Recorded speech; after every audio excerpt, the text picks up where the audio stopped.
So these days we've been studying the word of God under a central theme, namely behind the curtain. திரை மறைவில் என்கிறதான மையப்பொருளின் அடிப்படையிலே இந்நாட்களில் நாம் இந்த வேத பாடங்களை படித்து வருகிறோம். We're going to study that theme under different meanings. இந்த மையப்பொருளுக்கு இருக்கிறதான பலவித அர்த்தங்களை நாம் படிக்க போகிறோம். First day we saw how we all have screens in our heart and we hide so many things behind them and filter out only certain things so that we can appear good before all.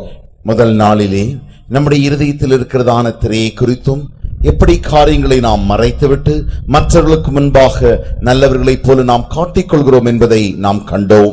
So we are good actors and actresses. ஆகினாலே நாம் நல்ல நடிகர்களாகவும் நடிகைகளாகவும் இருக்கிறோம். But the Bible says if you confess your sins and bring out what is hidden behind the screen into the open and tell it to God, then he is able to clean up our lives and we can stand on judgment day with a clean conscience and with an assurance that we will have entrance into heaven. வேதம் என்ன சொல்லுகிறது என்றால், நீங்கள் அந்த மறைத்திரையின் மறைவில் இருக்கிறதான பாவங்கள் யாவற்றையும் தேவனுக்கு முன்பாக வெளி கொண்டு வந்து அவைகளை அறிக்கை செய்து விட்டு விடுவீர்களே ஆகில் கர்த்தர் உங்களை மன்னித்து நியாய தீர்ப்பு நாளிலே நீங்கள் சுத்த மனசாட்சியோடு கூட உங்களுக்கு சுத்தமாய் நிற்கும்படி தேவன் உதவி செய்வார். Yesterday we saw how there are two worlds, a visible world and an invisible world. நேற்றுக்கு இரண்டு உலகங்கள் உண்டென்றும் ஒன்று காணக்கூடியதான இந்த உலகமும் அதர்சனமான மற்ற ஒரு உலகம் இருக்கிறது என்பதை குறித்து நாம் படித்தோம். And there is an invisible curtain that divides these two so that we can't see that world but they can see this world. ஒரு அதர்சனமான திரையானது இந்த இரண்டு உலகங்களுக்கு மத்தியிலே பிரித்து கிடக்கிறது. ஆகையினாலே இந்த உலகத்திலிருந்து அந்த உலகத்தை நம்மால் காண முடிகிறதில்லை, அந்த உலகத்திலிருந்து அவர்களால் இந்த உலகத்தை காண முடியும் என்றும் நாம் நேற்று கண்டோம். At the same time, if we are spiritual beings, we are not just bodies, we have a spiritual part in us. So when we become spiritual, we can see behind the curtain. நமக்கு சரீரங்கள் மாத்திரமல்ல, நமக்குள்ளே ஆவிக்குரிய காரியங்களும் இருக்கிறது. அந்த ஆவிக்குரிய காரியங்களை நாம் எழுப்பூட்டும் பொழுது அந்த கண்களை கொண்டு நாம் திரைக்கு மறைவில் இருக்கிறதான அந்த உலகத்தின் காரியங்களை நம்மால் காண முடியும். Today we will see another screen. இன்றைக்கு வேறு ஒரு திரையை நாம் காணப் போகிறோம். Read Isaiah chapter 55 and verse 8. ஏசாயா 55ஆம் அதிகாரம் 8ஆம் வசனம். என் நினைவுகள் உங்கள் நினைவுகள் அல்ல, உங்கள் வழிகள் என் வழிகளும் அல்லவென்று கர்த்தர் சொல்கிறார். For my thoughts are not your thoughts, neither are your ways my ways, say the Lord. Praise the Lord. கர்த்தருக்கு ஸ்தோத்திரம். My thoughts are not your thoughts. என் நினைவுகள் உங்கள் நினைவுகள் அல்ல. That means the way God thinks is different from the way we think. அதனுடைய அர்த்தம் என்னவென்றால், நாம் நினைக்கிறதற்கு மாறாக தேவனுடைய நினைவுகள் அல்லது தேவன் எப்படி நினைக்கிறார் என்றால் அது நம்முடைய நினைவுகளுக்கு மாறாக காணப்படுகிறது. அவர் நினைக்கிற விதம் வேறாக காணப்படுகிறது. My ways are not your ways. என் நினைவுகள் என் வழிகளும் உங்களுடைய வழிகள் அல்ல. That means the way God works is different from the way we work. தேவன் எப்படி கிரியைகளை செய்கிறார் என்பதை பார்க்கும் பொழுது நாம் செய்கிறதான கிரியைகளின் விதத்தை காட்டிலும் அது வேறு விதமாக இருக்கிறது. So the way God thinks and works is different from the way we humans think and work.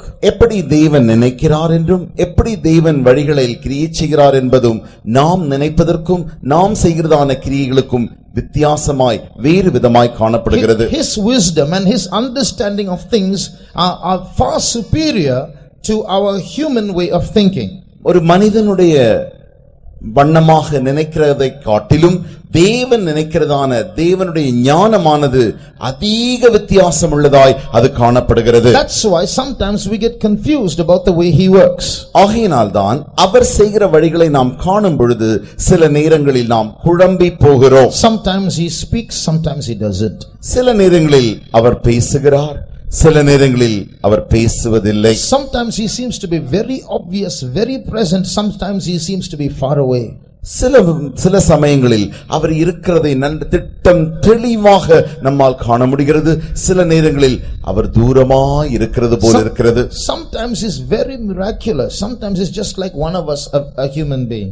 சில முறைகளில் சில நேரங்களில் நாம் பார்க்கும் பொழுது அவர் அற்புதங்கள் செய்வதாக அற்புதராய் இருக்கிறார்.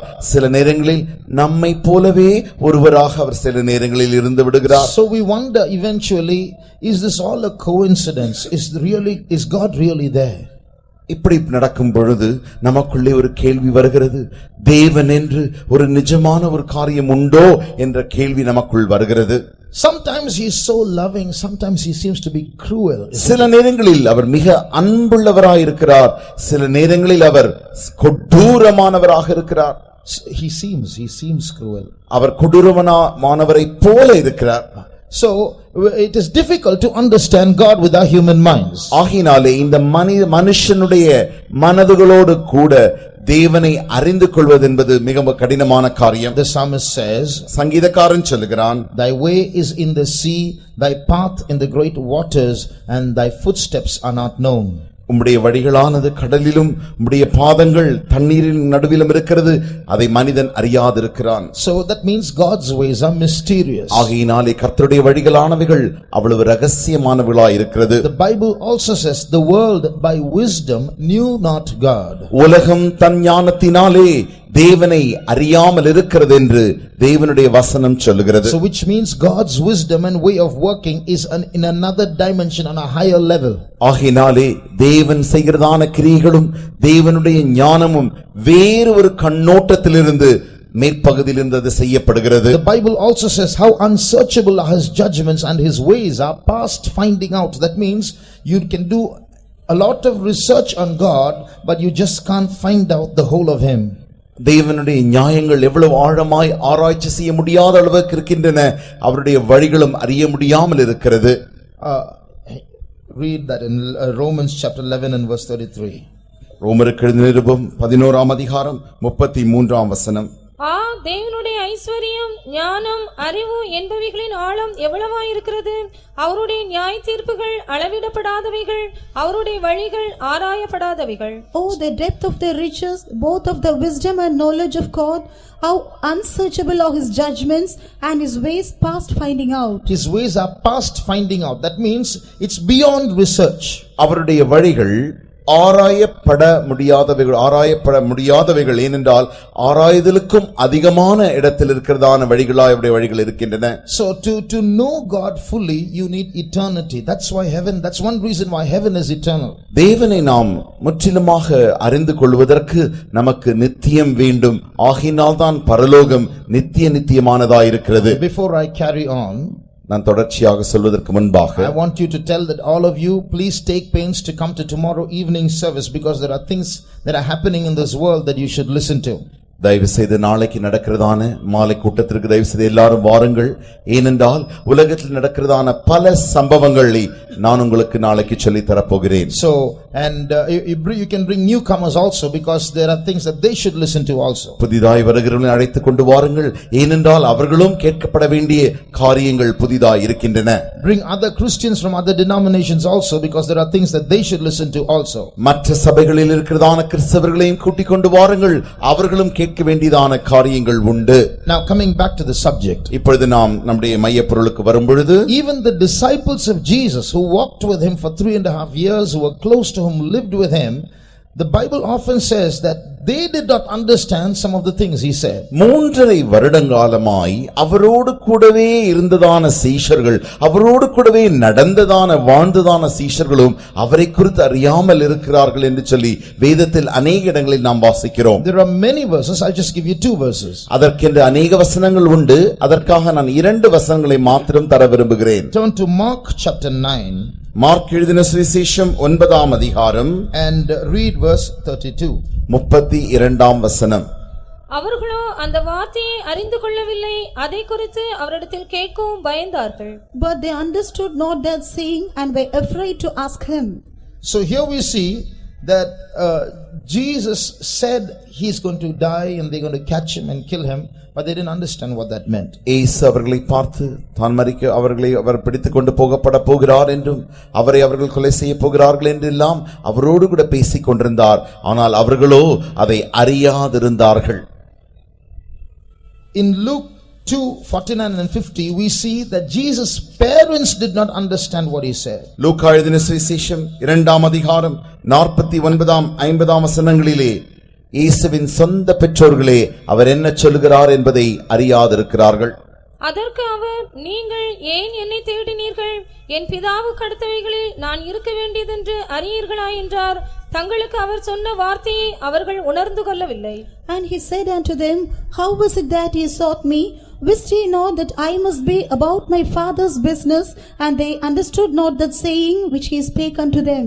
In another place Jesus said, I do nothing of myself, but as my father had taught me, I speak these things. மற்ற இடங்களில் மற்றொரு இடத்தில் இயேசு தாமே சொல்லியிருக்கிறார், நான் தானாய் ஒன்றையும் செய்வதில்லை, பிதா என்ன செய்ய சொல்லுகிறாரோ அதை மாத்திரமே நான் செய்கிறேன். But then the Bible says they didn't understand.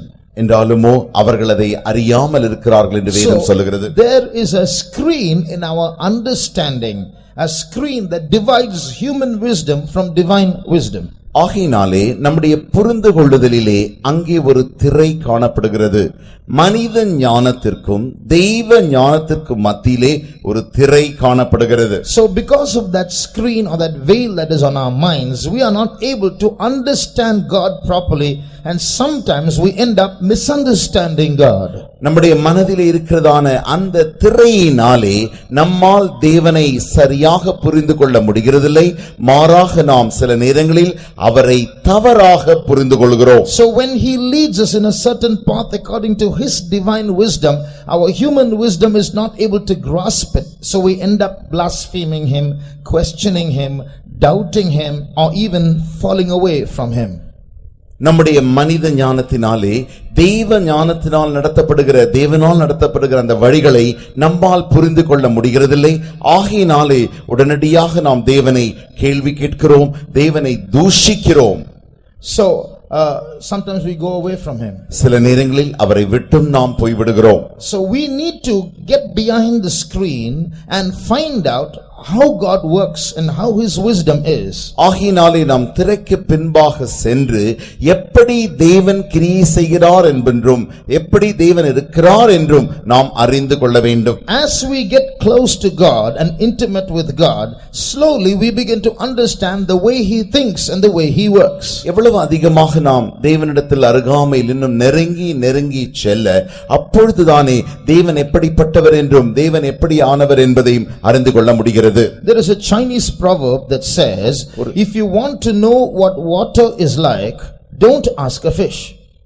ஒரு சீன பழமொழி உண்டு, தண்ணீர் எப்படி இருக்கிறது என்று உங்களுக்கு தெரிய வேண்டுமானால் நீங்கள் போய் மீனை கேட்க வேண்டாம். That's a very strange proverb, isn't it? Because normally a person will go and ask a fish what water is like. அது ஒரு நூதனமான பழமொழி அல்லவா? ஒரு தண்ணீரை பார்த்து தண்ணீர் எப்படி இருக்க வேண்டும் என்று அறிய வேண்டுமானால் மீனை அல்லவா கேட்க வேண்டும். Because its home is the water.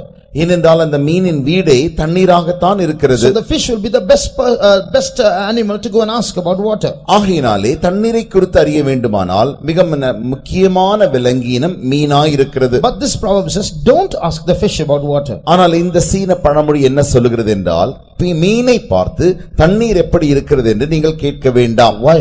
ஏன்? Because the fish knows only water and nothing outside of water. ஏனென்றால் மீனுக்கு தண்ணீர் மாத்திரமே தான் தெரியுமே ஒழிய தண்ணீரை தவிர வேறு ஒரு காரியமும் அதற்கு தெரியாது. But if you ask a human being who knows land and air and water, he will be able to give you a better description of what water is like. ஆகையினாலே மனிதனிடத்திலே போய் நீங்கள் நிலத்தையோ காற்றையோ நீரை குறித்து கேட்டால் அது எப்படி இருக்கு? If you go and ask a man who knows what land and air and water is like, if you ask him about water, he'll give you a better description. ஒரு மனிதனுக்கு நிலமும் தண்ணீரும் காற்றையும் குறித்து அறிந்த மனிதனிடத்திலே போய் தண்ணீர் எப்படி இருக்கிறது என்று கேட்டால் தண்ணீரை குறித்து அவன் மிக நல்ல ஒரு தெளிவுரையை சொல்லுவான். Man is not inside the water, he is outside and he has a better perception of things. மனிதன் தண்ணீருக்குள் இல்லை, அவன் தண்ணீரின் வெளியே இருக்கிறான். அவனுக்கு காரியங்களை குறித்துதான அறிந்து கொள்ளுதல் மிக மேன்மையாய் இருக்கிறது. In the same way, அதே வண்ணமாக when we are in this world of five senses, இந்த ஐம்புலன்கள் அடங்கியதான இந்த உலகத்தில் தானே sitting inside a problem, our view is very restricted. ஒரு பிரச்சனைக்குள்ளாய் நாம் உட்கார்ந்து கொண்டிருக்கும் பொழுது நாம் காண்கிறதான கண்ணோட்டமானது ஒரு அளவுக்கு உட்பட்டதாய் இருக்கிறது. But when you ask God who is beyond everything, then he will have a better understanding of our own situation. எல்லாவற்றுக்கும் அப்பாற்பட்டதான தேவனிடத்திலே நாம் கேட்கும் பொழுது நம்முடைய பிரச்சனை குறித்துதான தெளிவுரை அவருக்கு இன்னும் அதிகமாக நன்றாய் அறிந்திருப்பார். If you turn to 1 Corinthians chapter 2 and verse 7.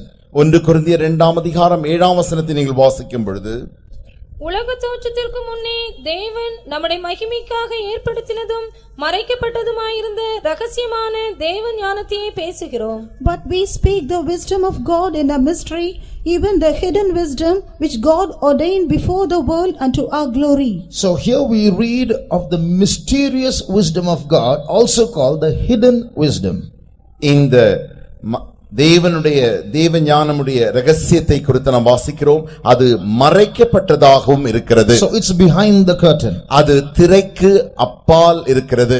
But God wants us to know that hidden wisdom.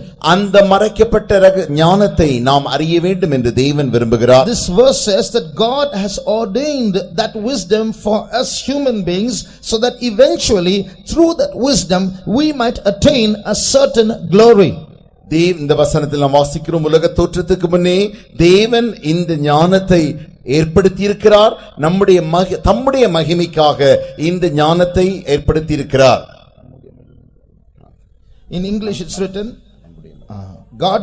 in English it is written, God has ordained it for our glory. He has kept that wisdom for our glory. தேவன் அந்த ஞானத்தை நம்முடைய மகிமைக்காக ஏற்படுத்தி இருக்கிறார். Which means when we go beyond the screen, behind the screen, and understand the wisdom of God, then we are on a path that is going to get us eternal glory. நாம் அந்த திரைக்கு பின்பாக இருக்கிறதான அந்த ஞானத்தை நாம் பெற்றுக்கொள்ளும் பொழுது அப்பொழுது நாம் நித்தியமான அந்த மகிமையை நம்மால் அடைய முடியும். So we are going to see 2 or 3 ways in which we can understand God better. தேவனை இன்னும் அதிகமாக அறிந்து கொள்ள 2 அல்லது 3 வழிகளை நாம் இன்றைக்கு காணப்போகிறோம். Now as we understand God better, தேவனை நாம் சரியாக இன்னும் நன்றாக அறிய another thing happens. இன்னொரு காரியம் நடைபெறுகிறது. When we understand God better, we will also be able to trust him for those things we don't understand him.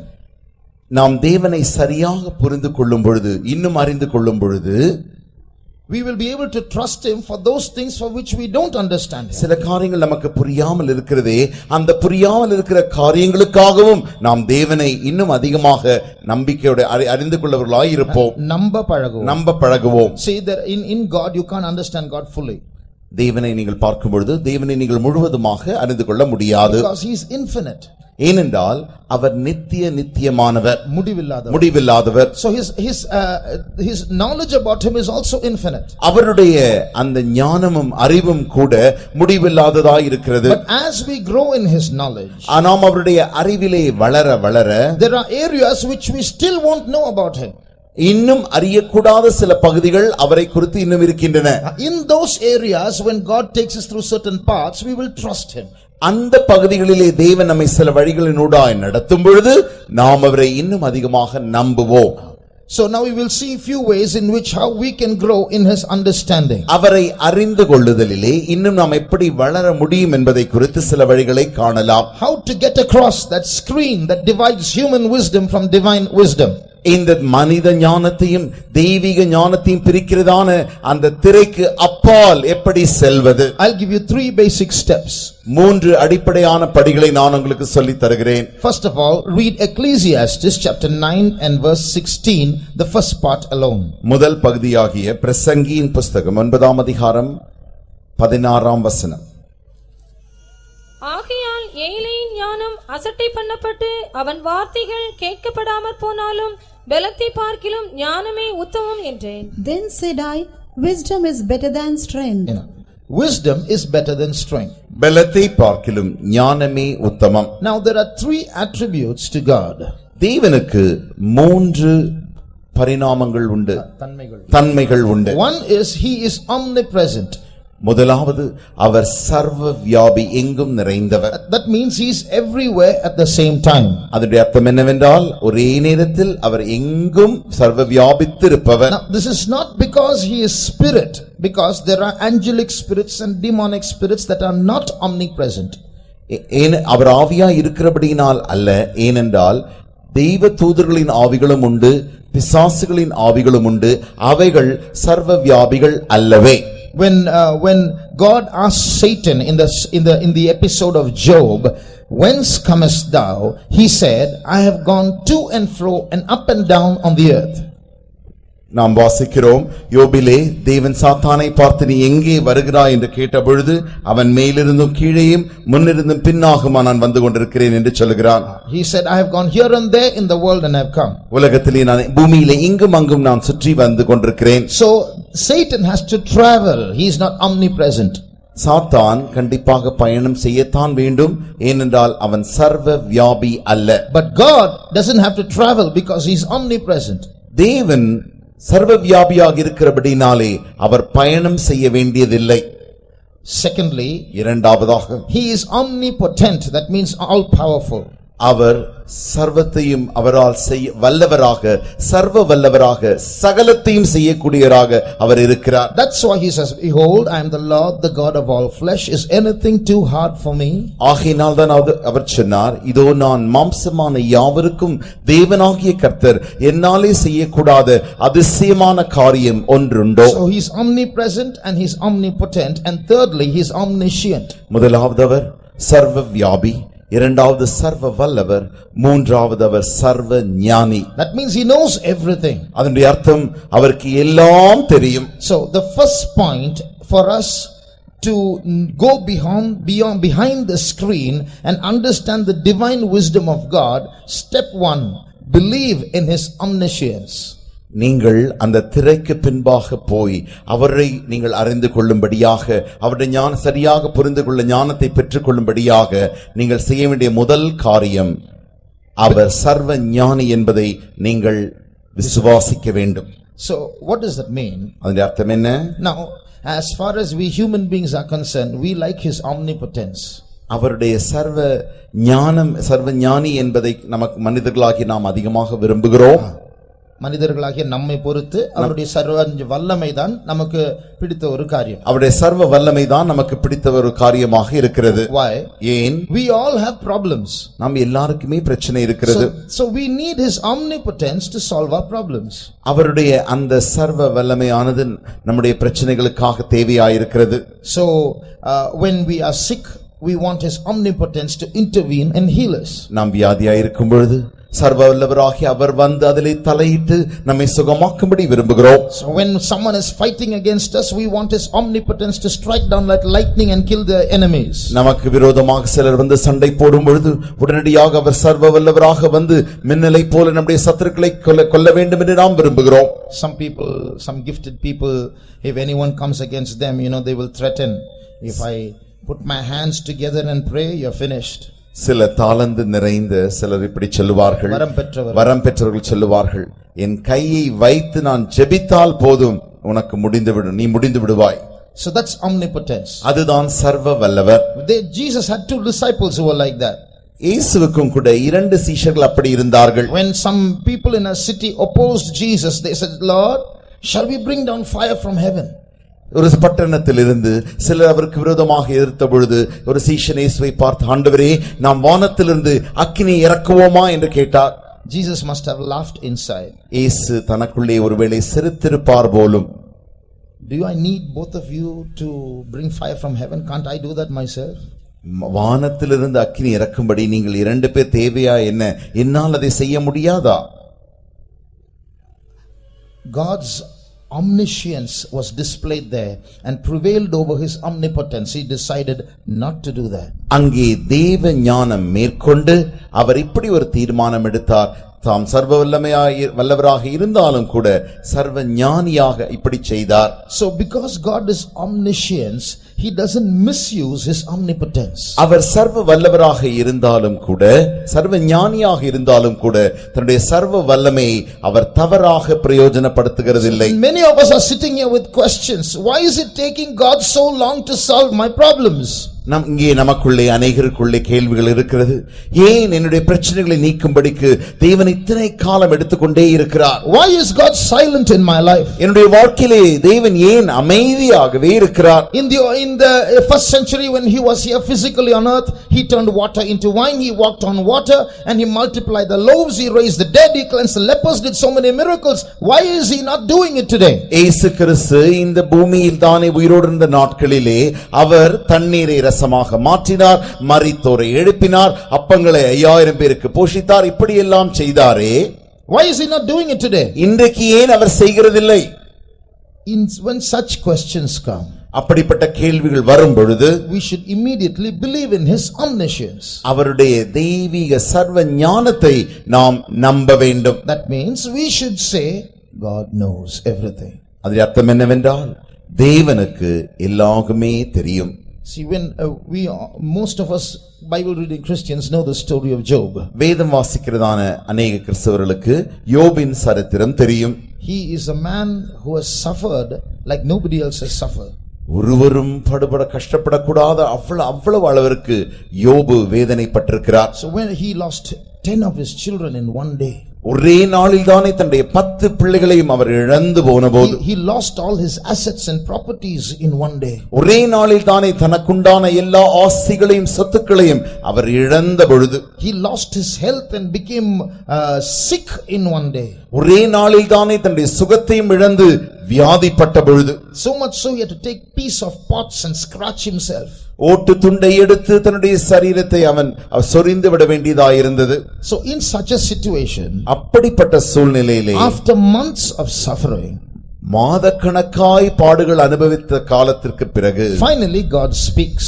கடைசியில் தேவன் பேசுகிறார். When God speaks, God doesn't pat him on the back and say, never mind Job, I'm always with you, so don't worry, I'll heal you, you'll recover quickly. God never gave that kind of a sympathetic response. தேவன் கடைசியில் அவனோடு கூட பேசின பொழுது பரிதாபமாக நன்றாக முதுகிலே தட்டி கொடுத்து, கவலைப்படாது, எனக்கு எல்லாம் தெரியும், இதெல்லாம் எனக்கு அறிந்திருக்கிறேன் என்று அவருக்கு நான் தட்டி கொடுத்து அப்படி பேசவில்லை. God scolded Job. தேவன் யோபை பார்த்து திட்டினார். Stand up before me, I'm going to question you, answer me. எனக்கு முன்பாக நீ எழுந்து நில், நான் இப்பொழுது உன்னை கேள்வி கேட்க போகிறேன், நீ எனக்கு பதில் சொல். And God asked him more than 60 questions. 60க்கும் மேற்பட்ட கேள்விகளை தேவன் அவனிடத்தில் கேட்டார். And he was trying to find out why this happened, and his friends were trying to explain why this happened. ஏன் இது நடந்தது என்று அதை அறியும்படி யோபும் விரும்பினார். அவருடைய சிநேகிதர்களும் ஏன் இது யோபுவுக்கு நடக்கிறது என்று அறிய விரும்பினார்கள். They were trying to explain why this happened. ஏன் நடந்தது என்பதை அவர்கள் விவரிக்க விரும்பினார்கள். But finally when God came into the picture, he never said, you know Job, why I allowed this. He never gave the answer.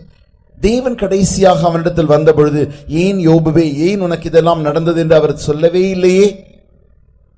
He scolded Job. யோபுவை பார்த்து தேவன் திட்டினார். Asked him question after question. கேள்விக்கு மேல் கேள்வி கேட்டார். What is the meaning of that book of Job? யோபின் புஸ்தகத்தின் அர்த்தம் என்ன? Why didn't God explain? தேவன் ஏன் அவருக்கு விவரித்து சொல்லவில்லை? The message to Job and the message to all of us is, யோபுவுக்கும் யாவருக்கும் கொடுக்கப்படுகிற செய்தி என்னவென்றால், Job, I know what's going on. யோபுவே, என்ன நடக்கிறது என்பதை நான் அறிவேன். Trust me. என்னிலே நம்பிக்கையாயிரு. Don't ask questions. கேள்விகளை கேட்காதே. I made everything and I know everything. எல்லாவற்றையும் நானே உண்டாக்கினேன், சகலத்தையும் நான் அறிவேன்.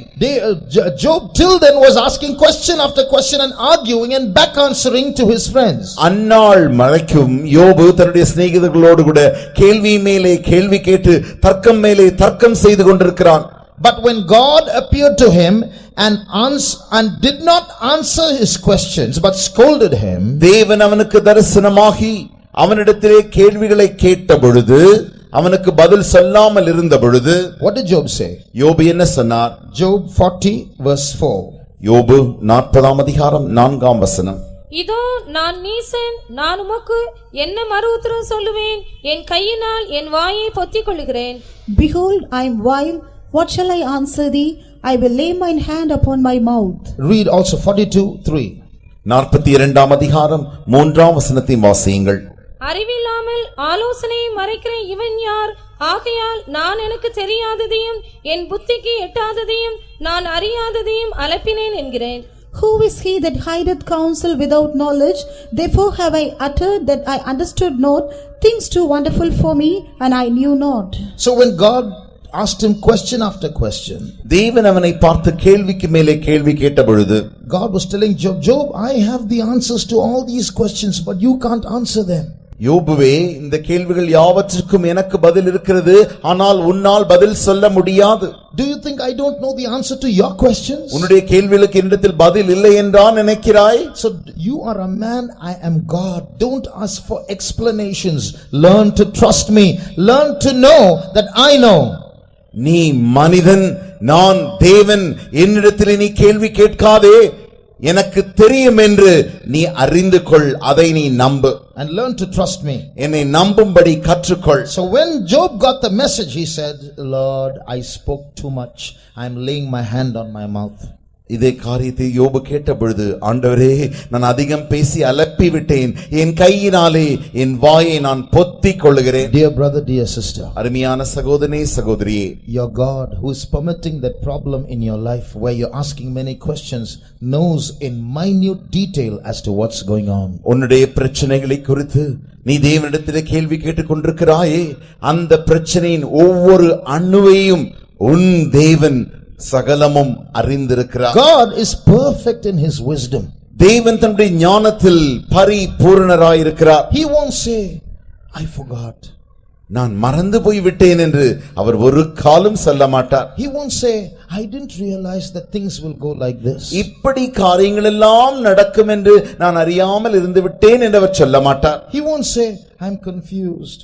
நான் குழம்பி போயிருக்கிறேன் என்றும் அவர் சொல்ல மாட்டார். He won't say, I'm sorry. என்னை மன்னித்துக் கொள் என்றும் அவர் சொல்ல மாட்டார். He won't say, I'll try next time. அடுத்த முறை நான் உனக்கு உதவி செய்கிறேன் என்று அவர் சொல்லவும் மாட்டார். All this is human language. This is not in God's vocabulary. He is perfect in his ways. இவைகள் யாவும் மனித பாஷையா இருக்கிறது. இப்படிப்பட்ட வார்த்தைகள் தேவனிடத்தில் இல்லவே இல்லை. So brother, learn to trust him. ஆகையினாலே சகோதரனே, அவரை நம்பும்படி நீ கற்றுக்கொள்வாயாக. He knows.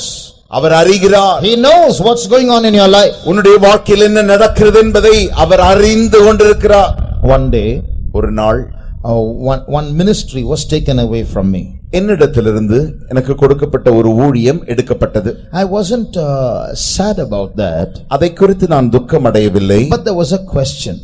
என்றாலும் ஒரு கேள்வி எனக்குள் எழும்பிற்று. Why did my leaders ask me not to do that ministry? Is it because some report went about me and is it a kind of punishment? ஏன் என்னை நடத்துகிறதான நடத்திப்புக்காரர்கள் அந்த ஊழியத்தை செய்யக்கூடாது என்று சொல்லிவிட்டார்கள்? ஒருவேளை அந்த ஊழியத்தை நான் செய்ததான அந்த ஊழியத்திலிருந்து ஏதோ புகார்கள் அவர்களுக்கு சென்று விட்டதா என்ன? Is it a kind of punishment? அது எனக்கு ஒரு தண்டனையாக இருக்கிறதா என்ன? So that question was within me. அந்த கேள்வியானது எனக்குள்ளே இருந்தது. The next day I was reading the Voice of Pentecost. அடுத்த நாள் தானே பெந்தேகோஸ்தே பேருலியின் அந்த கைப்பிரதியை நான் வாசித்தேன். And at the foot there was a note. அந்த கடைசியிலே ஒரு சின்ன எழுத்து எழுதப்பட்டிருந்தது. If you want to have a close walk with God, நீ தேவனோடு கூட நெருங்கி நடக்கப்பட வேண்டுமானால், leave some of your questions unanswered. உன்னுடைய சில கேள்விகளை பதில் இல்லாமலேயே அப்படியே விட்டுவிடு. That was so consoling, so appropriate for that situation that I told God, okay Lord, I'm not going to ask you. அந்த வாசிப்பானது எனக்கு அவ்வளவு ஆறுதலா இருந்தது. உடனடியாக நான் தேவனிடத்தில் சொன்னேன், ஆண்டவரே, இனிமே நான் கேள்வி கேட்க மாட்டேன். So the message is this: trust me my child, I am in charge, I'm leading you, I know what's going on. செய்தி என்ன? பிள்ளையே, என்னை நீ நம்புவாயாக. நானே முற்றிலுமான பொறுப்பானவராய் இருக்கிறேன். என்ன நடக்கிறது என்பதை நான் முழுவதும் அறிந்திருக்கிறேன். So the first thing that we must know to get behind the curtain and know God's wisdom is to realize that God is omniscient. He knows. Know that he knows. நாம் திரைக்கு பின்பாக போய் தேவனுடைய ஞானத்தை பெற்றுக்கொள்ளும்படியாக நாம் செய்ய வேண்டியதான முதல் காரியம், அவர் சர்வ ஞானி. அவர் சகலத்தையும் என்ன நடக்கிறது என்பதை அவர் அறிந்திருக்கிறார். So when this knowledge comes that he knows everything, then we will realize that everything that is seemingly evil that he permits in our life is ultimately for our good. அவர் சர்வ ஞானி, அவர் சகலமும் அறிந்தவர் என்கிறதான அந்த அறிவிற்கு நாம் வரும்பொழுது என்ன காரியங்கள் நேருக்கு மாறாய் நடந்தாலும் அந்த காரியங்களையும் அவர் அறிகிறார். No. Even everything that is seemingly evil, we will realize is ultimately for our good.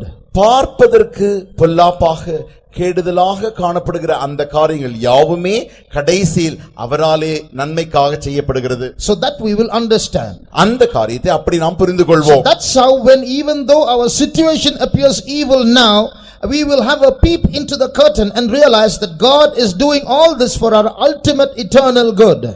இப்பொழுது நமக்கு இருக்கிறதான சூழ்நிலையானது தீமையாக இருந்தாலும் கூட தேவன் அந்த திரைக்கு பின்பாக இருக்கிற அந்த ஞானத்தை நாம் பெற்றுக்கொள்ளும் பொழுது இவைகள் யாவுமே நித்தியத்தின் நன்மைக்காகவே தேவன் இப்படி அனுமதிக்கிறார் என்கிற அறிவு நமக்கு கிடைத்துவிடும். Shall we close our eyes? நாம் நம்முடைய கண்களை மூடுவோமா?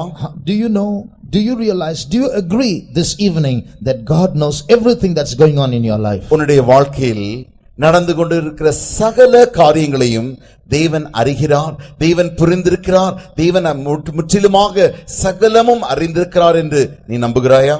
How many will say, how many agree, God never makes mistakes? தேவன் ஒரு காலும் தவறே செய்வதில்லை என்று எத்தனை பேர் ஒத்துக்கொள்கிறீர்கள்? How many of you will agree God is perfect in his wisdom?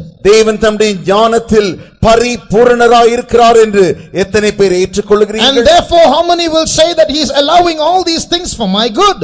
ஆகையினாலே என்னுடைய நன்மைக்காகவே இவைகள் யாவற்றையும் தேவன் அனுமதித்திருக்கிறார் என்று எத்தனை பேர் சொல்லுகிறீர்கள்? Those who agree to this, put up your right hand. யாரெல்லாம் ஏற்றுக்கொள்கிறீர்களோ, அப்படி சொல்லுகிறீர்களோ, உங்களுடைய வலது கரத்தை உயர்த்துங்கள். As you lift up your right hand, நீங்கள் உங்களுடைய வலது கரத்தை உயர்த்த God is opening your eyes to see behind the curtain. அந்த திரைக்கு பின்பாக இருக்கிற காரியங்களை காணும்படிக்கு தேவன் உங்களுடைய கண்களை திறக்கிறார். Just like Jesus asked Peter, who do you say that I am? யார் என்று நீ காண்கிறாய் என்று எப்படி இயேசு பேதுருவை பார்த்து கேட்டாரோ, who do you say that I am? நான் யார் என்று நீ சொல்லுகிறாய்? He said, thou art Jesus, the Son of the living God. ஆண்டவரே, நீர்தான் இயேசு, ஜீவனுள்ள தேவனுடைய குமாரனாகிய இயேசு. Then Jesus said, flesh and blood has not revealed this to you, but my heavenly Father. அப்பொழுது இயேசு சொன்னார், மாம்சமும் இரத்தமும் இதை உனக்கு வெளிப்படுத்தவில்லை, என்னுடைய பரம பிதாவே உனக்கு இதை வெளிப்படுத்தினார். Today, this evening, those of you who have lifted up your hands, let me tell you this. இன்றைக்கு மாலை வேளையில் கரங்களை உயர்த்தி கொண்டிருக்கிறீர்களே, உங்களுக்கு நான் ஒரு காரியத்தை சொல்லட்டும். This revelation is divine wisdom that you have, that God knows everything. தேவனுக்கு சகலமும் அறியும் என்கிறதான வெளிப்பாடானது பரம வெளிப்பாடாய் உங்களுக்கு இருக்கிறது. Flesh and blood has not revealed this to you, but God has revealed this to you. மாம்சமும் இரத்தமும் இதை உங்களுக்கு வெளிப்படுத்தவில்லை, தேவனே உங்களுக்கு வெளிப்படுத்தி இருக்கிறார். For this wisdom that God has given us to know that he knows, let us praise him. அவரே அறிகிறார் என்கிறதான அந்த அறிவை, அந்த ஞானத்தை தேவன் நமக்கு தந்தபடியினாலே நாம் கர்த்தரை ஸ்தோத்திரிப்போமாக. ஸ்தோத்திரம் ஆண்டவரே, ஸ்தோத்திரம் இயேசுவே, ஸ்தோத்திரம் ஸ்தோத்திரம் ஸ்தோத்திரம் ஸ்தோத்திரம் ஸ்தோத்திரம் ஸ்தோத்திரம் ஸ்தோத்திரம் ஸ்தோத்திரம் ஸ்தோத்திரம் ஸ்தோத்திரம் ஸ்தோத்திரம். ஸ்தோத்திரம் ஸ்தோத்திரம். Secondly, இரண்டாவதாக, the first thing is you must realize he knows. முதலாவது காரியம் நீங்கள் அறிந்து கொள்ள வேண்டும், அவர் சகலத்தையும் அறிகிறார். Secondly, இரண்டாவதாக, don't talk much, listen much. நீங்கள் அதிகம் பேச வேண்டாம், அதிகமாய் கேளுங்கள்.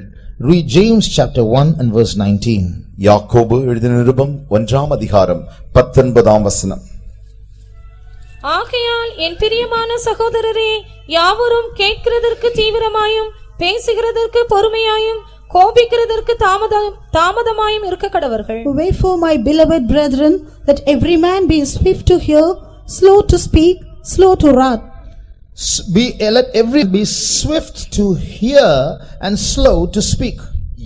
எல்லா மனுஷரும் கேட்கிறதற்கு தீவிரமாயும் பேசுகிறதுக்கு பொறுமையாயும் இருக்க கடவுள். Sometimes we are not waiting to listen to what God has to say. We are so overburdened that we do all the talking. தேவன் என்ன சொல்ல போகிறார் என்பதை கேட்பதற்கு சில நேரங்களில் நமக்கு பொறுமை இல்லாமல் நாம் எல்லாவற்றையும் அதிகமாய் அவருக்கு முன்பாக பேசிவிடுகிறோம். Sometimes I see some burdened believers coming and dumping their problems on the servants of God. சில நேரங்களில் அதிக பாரம் உள்ளதான விசுவாசிகள் தேவனுடைய ஊழியக்காரரிடத்தில் வந்து அவர்கள் பேசுகிறதை நான் கண்டிருக்கிறேன். When some believers come to me and they are telling their burdens, சில விசுவாசிகளிடத்தில் வந்து அவருடைய பாரங்களை சொல்லும் பொழுது, as they are speaking, sometimes the word of God comes, the counsel of God comes for them. அவர்கள் என்னோடு கூட பேசிக் கொண்டிருக்கும் பொழுதே தேவனுடைய வசனம், தேவனுடைய ஆலோசனை எனக்கு வந்து விடுகும். I want all the believers to please listen because you may be doing this. எல்லா விசுவாசிகளையும் கவனமாக இதை கேட்கும்படி சொல்கிறேன், ஏனென்றால் நீங்களும் கூட இப்படி செய்து கொண்டிருக்கலாம். So when these believers are telling their burdens, the counsel of God comes to give them some instructions. இப்படி விசுவாசிகள் தங்களுடைய பாரங்களை என்னிடத்தில் சொல்லும் பொழுது அவர்களுக்கு பகிர்ந்து கொள்ளும்படியாக தேவனுடைய ஆலோசனை எனக்கு கிடைக்கும். So immediately I tell them, see brother, sister, you do like this, you believe like this, you fight like this, you pray like this, you consecrate like this, or make a covenant like this. உடனடியாக நான் சொல்லுவேன், சகோதரனே, தயவு செய்து நீ இப்படி செய்வாயாக, இப்படி விசுவாசிப்பாயாக, இப்படி தேவனோடு கூட சில காரியங்களுக்கு நீ பிரதிஷ்டை செய்வாயாக, இப்படி தேவனோடு கூட சில காரியங்களை உடன்படிக்கை செய்வாயாக. So when I am saying these things, நான் அப்படி சொல்லும் பொழுது I can know that the believers are not listening. அந்த விசுவாசிகள் சுத்தமாக நான் சொன்னதை கேட்கவே இல்லை என்று நான் நன்றாக அறிவேன். The way they nod and the way they are looking, I know they are not listening to what I am saying. They are waiting for me to shut my mouth so they can tell the rest of their problem. அவர்கள் எப்படி தலையை ஆட்டி அசைத்து என்னை பார்த்து கேட்கிறார்கள் என்பதை வைத்தே நான் கண்டுபிடித்து விடுவேன். ஏனென்றால் நான் துரிதமாக சொல்லி முடித்த பிறகு அவர்கள் துரிதமாக தங்களுடைய பாரங்களை இன்னும் தொடர்ந்து சொல்லும்படியே விரும்புவார்கள். நான் என்ன சொல்லுகிறேன் என்று கேட்காமல் நான் எப்பொழுது வாயை மூடுவேன் என்று காத்திருக்கிறார்கள். நான் என்ன சொல்கிறேன் என்பதை கேட்காமல் எப்பொழுது நான் வாயை மூடுவேன் என்று காத்துக் கொண்டிருக்கிறார்கள். So they are not listening to what God's counsel is to solve the problem. They only want to undo their burden somehow.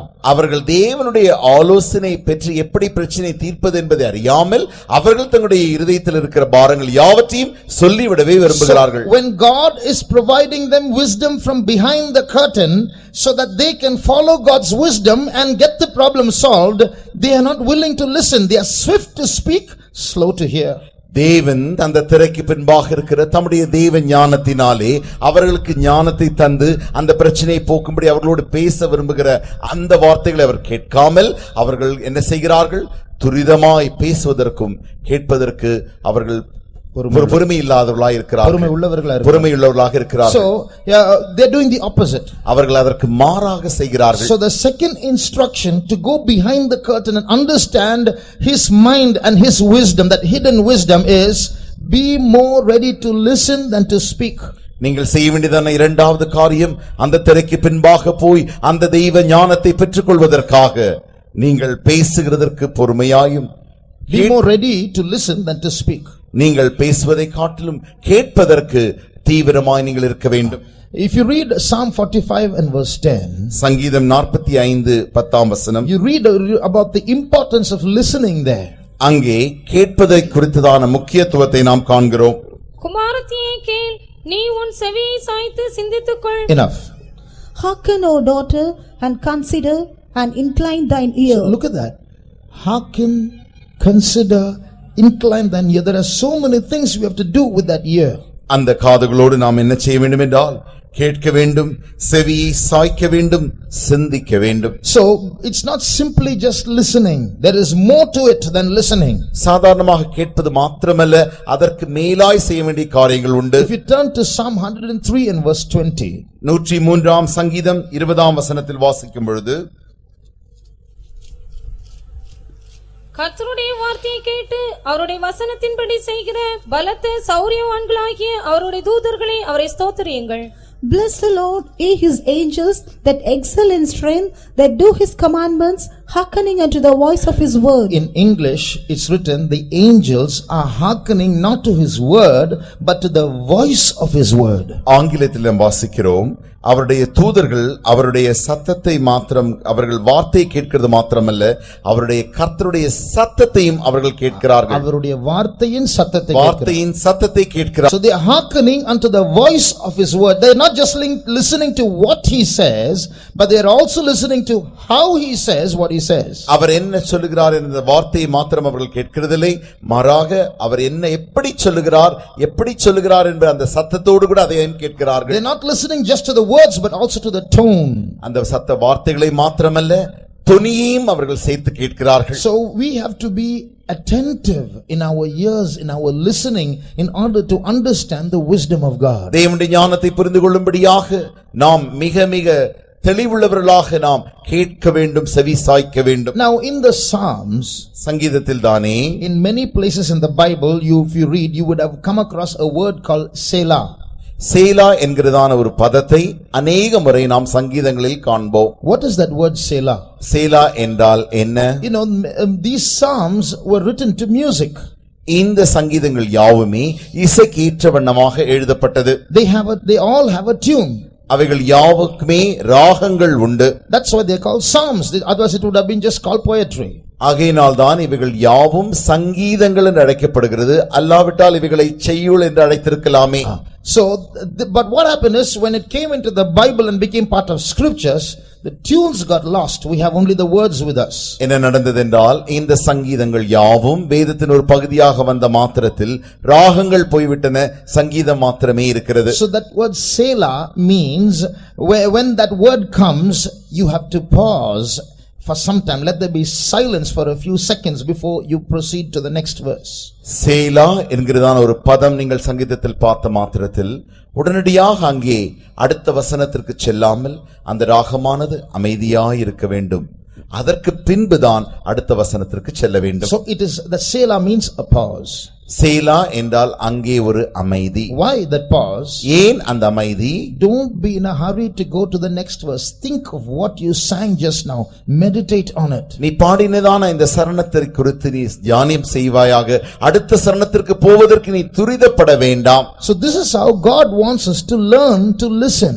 இப்படித்தான் நாம் செவியை சாய்த்து கேட்கும்படிக்கு தேவன் நம்மை கற்றுக்கொள்ள விரும்புகிறார். So when he speaks, he doesn't want us to listen superficially. That's why God says, if a man hearken diligently unto the voice of the Lord thy God. ஆகையினால்தான் தேவன் இதோ மேற்பூச்சாக தேவனுடைய வார்த்தையை நாம் கேட்கும்படி விரும்புகிறதில்லை, மாறாக தேவனுடைய வார்த்தையை செவியை சாய்த்து கவனமாய் கேட்கும்படி நாம் விரும்புகிறார். So he wants us to understand the spirit in which he is saying it, and he wants us to obey.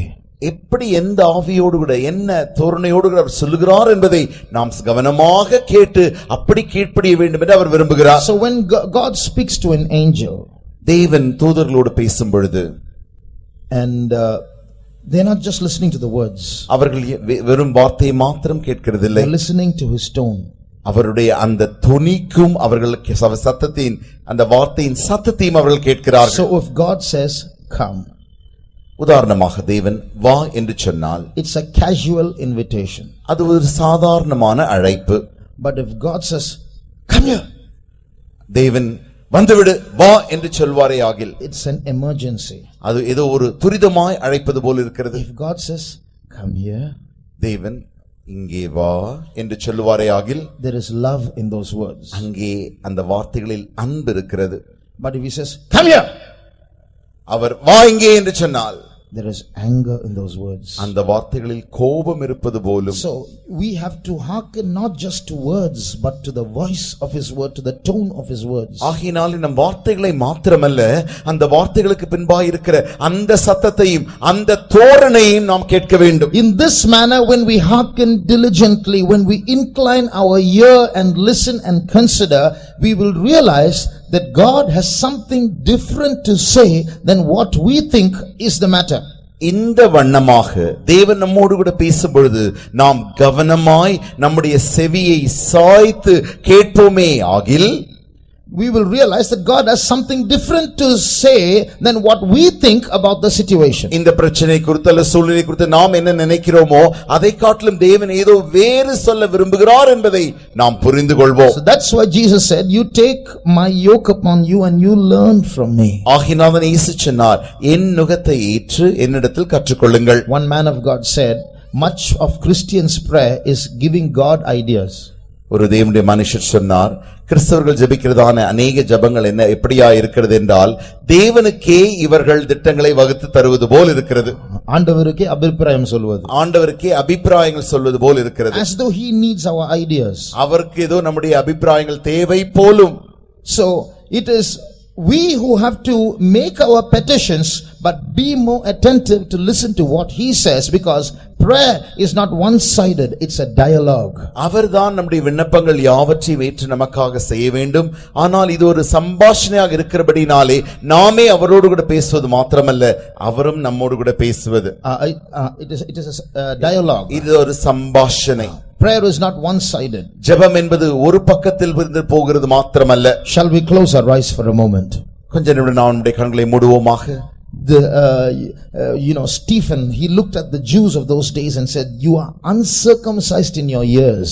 ஸ்தேவான் யூதர்களை பார்த்து, உங்கள் காதுகளினாலே நீங்கள் விருத்த சேதனம் பண்ணப்படாமல் இருக்கிறீர்கள் என்று சொன்னான். What does that mean? அந்த அர்த்தம் என்ன? There was so much of flesh in their ears that they couldn't hear beyond physical sounds. அவர்களுடைய காதுகளில் அவ்வளவு மாமிசம் இருந்தபடினாலே சரீர பிரகாரமான சத்தங்களுக்கு மேலாய் அப்பாற்பட்ட சத்தங்களை அவர்களால் கேட்க முடியவில்லை. How many want circumcised ears to hear clearly the voice of God? எத்தனை பேருக்கு தேவனுடைய சத்தத்தை தெளிவாக கேட்கக்கூடிய விருத்த சேதனமுள்ள காதுகள் வேண்டும்? How many want the grace to hearken diligently? எத்தனை பேருக்கு கவனமாய் கேட்கக்கூடிய காதுகள் வேண்டும்? How many want an attentive ear to incline your ear and listen? தேவனுடைய வார்த்தைகளுக்கு செவியை சாய்த்து எத்தனை பேர் கேட்க விரும்புகிறீர்கள்? How many want to hear the voice of God from behind the screen? அந்த திரைக்கு அப்பாற்பட்ட இடத்திலிருந்து தேவனுடைய சத்தத்தை எத்தனை பேர் கேட்க விரும்புகிறீர்கள்? How many want to be slow to speak and swift to hear? எத்தனை பேர் கேட்பதற்கு பொறுமையாகவும் கேட்பதற்கு தீவிரம் பேசுவதற்கு பொறுமையாகவும் கேட்பதற்கு தீவிரமாயும் இருக்க Put விரும்புகிறீர்கள்? up your hands. அப்படி என்றால் உங்களுடைய கரத்தை உயர்த்துங்கள். God wants to fill you with that wisdom. அந்த ஞானத்தோடு கூட தேவன் உங்களை நிரப்ப விரும்புகிறார். Behind the screen there is so much of mystery. அந்த திரைக்கு பின்பால் அநேக ரகசியங்கள் இருக்கிறது. But when you are swift to hear, God will let those mysteries be known unto you. நீங்கள் கேட்பதற்கு தீவிரப்படும் பொழுது தேவன் அந்த ரகசியங்களை உங்களுக்கு அறிய பண்ணும்படி செய்வார். And God will fill you with that heavenly wisdom to live this life in this world and also get ready to get into heaven. இந்த உலகத்திலே இருக்கிறதான இந்த வாழ்க்கை வாழ வேண்டிய ஞானத்தையும் பரலோகத்திற்கு செல்லக்கூடிய அந்த ஞானத்தையும் தேவன் உங்களுக்கு தந்தருளுவார். For that wisdom let us praise God. அந்த ஞானத்திற்காக நாம் கர்த்தரை ஸ்தோத்திரிப்போமாக. Stotram, stotram, stotram, stotram, stotram, stotram, stotram, stotram, stotram, stotram, stotram, stotram, stotram, stotram, stotram. So the first instruction is, முதலாவது அறிவுகோள் என்னவென்றால், realize the omniscience of God. Know that he knows everything. தேவன் சர்வ ஞானி என்பதை நீங்கள் புரிந்து கொள்ளுங்கள். அவர் சகலமும் அறிந்தவர் என்பதை அறிந்து கொள்ளுங்கள். Secondly, don't talk much, listen. இரண்டாவது காரியம், அதிகமாக பேச வேண்டாம், கேளுங்கள். The third instruction, to get from this side of the screen and understand the hidden wisdom of God behind the screen. அந்த திரைக்கு பின்பாக மறைந்திருக்கிறதான தேவனுடைய மறைக்கப்பட்ட ஞானத்தை அறிந்து கொள்ளும்படியாக The third thing that we must know, நாம் செய்ய வேண்டிய மூன்றாவது காரியம், focus on what he focuses. அவர் எந்த இடத்தில் தன்னுடைய கண்ணோட்டத்தை நோக்கத்தை வைத்திருக்கிறாரோ அந்த இடத்தில் தானே நீங்களும் உடைய கண்ணோட்டம் நோக்கம் வைக்க வேண்டும். In our situation, when we are going through certain paths, concentrate on what he is concentrating on.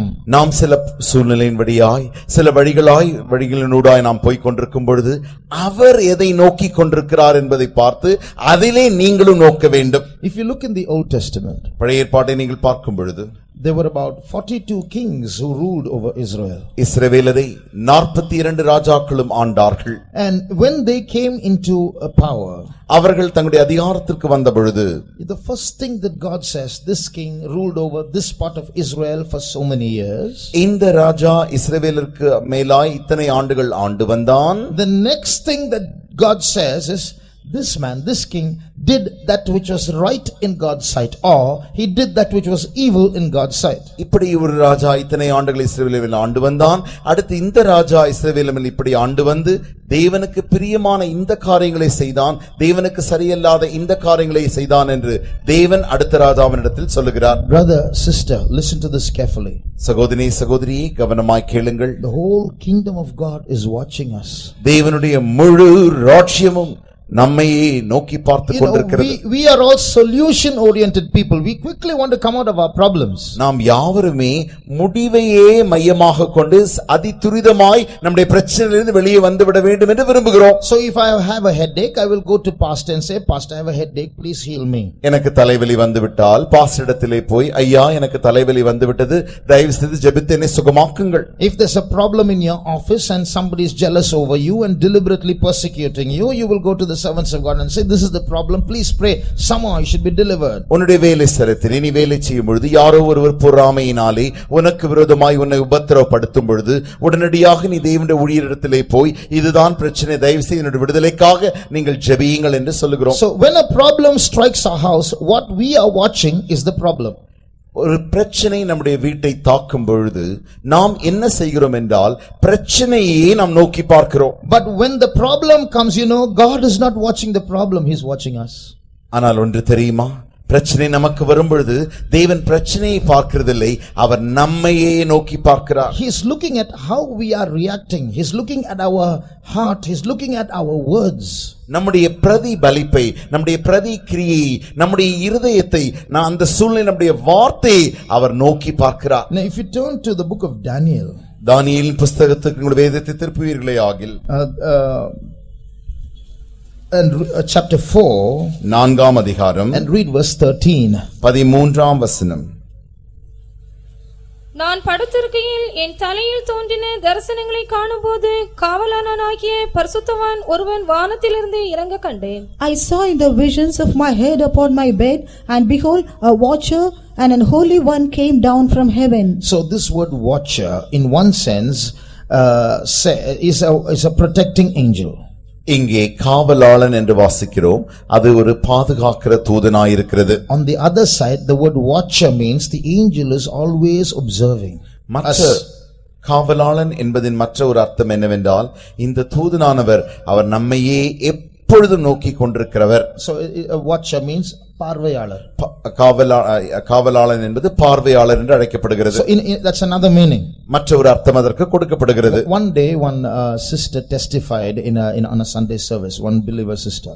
ஒரு விசுவாச சகோதரி ஒரு ஞாயிற்றுக்கிழமை காலை ஆராதனையில் இப்படி சாட்சி சொன்னார்கள். She was saying she had, I don't know if it was a dream or a vision. அது தரிசனமோ சொப்பனமோ எனக்கு தெரியாது. She said when she was kneeling down and praying, அவர்கள் ஜெபத்திலே முழங்கார்படியிட்ட பொழுது she saw an angel in her room. தன்னுடைய அறையில் அவர்கள் ஒரு தூதனை கண்டார்கள். And another angel comes down and speaks to that angel in her room. அந்த அறையில் தானே வேறு ஒரு தூதனும் இறங்கி இந்த தூதனோடு கூட பேசினாராம். And this angel is having a pen and a paper in his hand, who came down, the angel that came down. இறங்கி வந்ததான தூதனிடத்திலே ஒரு காகித துண்டும் ஒரு பேனாவும் தன் கையில் இருந்ததாம். And this angel is asking that angel questions.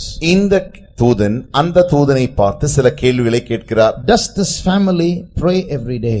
இந்த குடும்பம் ஒவ்வொரு நாளும் ஜெபிக்கிறதா? That angel says yes, and he ticks. உடனடியாக அந்த தூதன் சொன்னார் ஆம் என்று சொன்ன உடனே இந்த பேனாவை வைத்து அதிலே சரி போட்டுக் கொண்டார். Are they regular in fasting? அவர்கள் உபவாசத்திலே சரியாய் தொடர்ச்சியாய் இருக்கிறார்களா? He ticks. They say, the angel says yes, he ticks. அந்த தூதன் சொன்னான் ஆம் என்று சொன்ன உடனே இந்த தூதன் தன்னுடைய பேனாவை வைத்து இன்னொரு சரி போட்டுக் கொண்டார். So asking many questions like this, the angel goes up. இப்படி அநேக கேள்விகளை கேட்டுவிட்டு அந்த தூதன் மேலே போய்விட்டார். Now what struck me is, எனக்கு இங்கே என்னை தோன்றினது என்றால், என்னை தொட்டது என்னவென்றால், there is an angel always in every house watching everything we are doing. எல்லா வீடுகளிலும் ஒரு தூதன் உண்டு.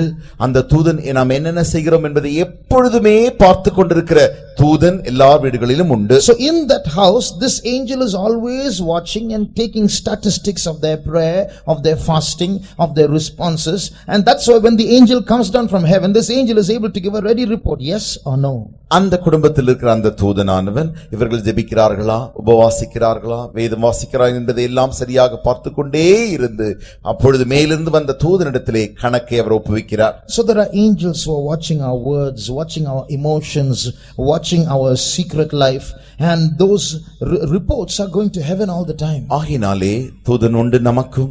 நம்முடைய வார்த்தைகளும் நம்முடைய கிரியைகள் நம்முடைய எழுச்சிகள் இவைகள் யாவற்றையும் அவர் கண்டுகொண்டு எல்லாவற்றையும் உற்று நோக்கி பார்த்து அதை மேலிருந்து பரலோகத்தில் வருகிறதான தூதனிடத்திலே அவர் கணக்கை தருகிறார். Now let me ask you. இப்பொழுது நான் உங்களை ஒரு கேள்வி கேட்கட்டும். When tragedy struck Job's house, யோபின் வீட்டிற்கு துக்ககரமான காரியம் இப்படி வந்து தாக்கின பொழுது, suddenly it happened one after the other. திடீரென்று ஒன்றன் பின் ஒன்றாக வந்து தாக்கிக் கொண்டிருக்கிறது. All his asses died. எல்லா அவனுடைய கழுதைகளும் செத்து போயின. All his oxen died. எல்லா கழுதைகளும் மாடுகளும் செத்து போன. All his sheep died. எல்லா ஆடுகளும் செத்து போன. His children died. அவனுடைய பிள்ளைகளும் மரித்து போனார்கள்.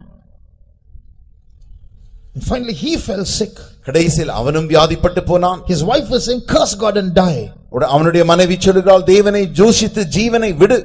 Now at this time, இந்த சூழ்நிலையில் everybody is watching the situation. எல்லாருமே இந்த சூழ்நிலையை பார்த்து கொண்டிருக்கிறார்கள். And everybody is having pity on Job. எல்லாருக்குமே யோபின் மேலே ஒரு அனுதாபம் வந்து விடுகிறது. Job is also crying, my children have all gone. யோபும் கூட என் பிள்ளைகள் எல்லாம் போய்விட்டார்களே என்று அழுது கொண்டிருக்கிறான். But what was God watching? அப்பொழுது தேவன் என்ன பார்த்து கொண்டிருந்தார்? God was watching Job. தேவன் யோபுவை பார்த்து கொண்டிருந்தார். Because there was a bet, a challenge between God and the devil over Job.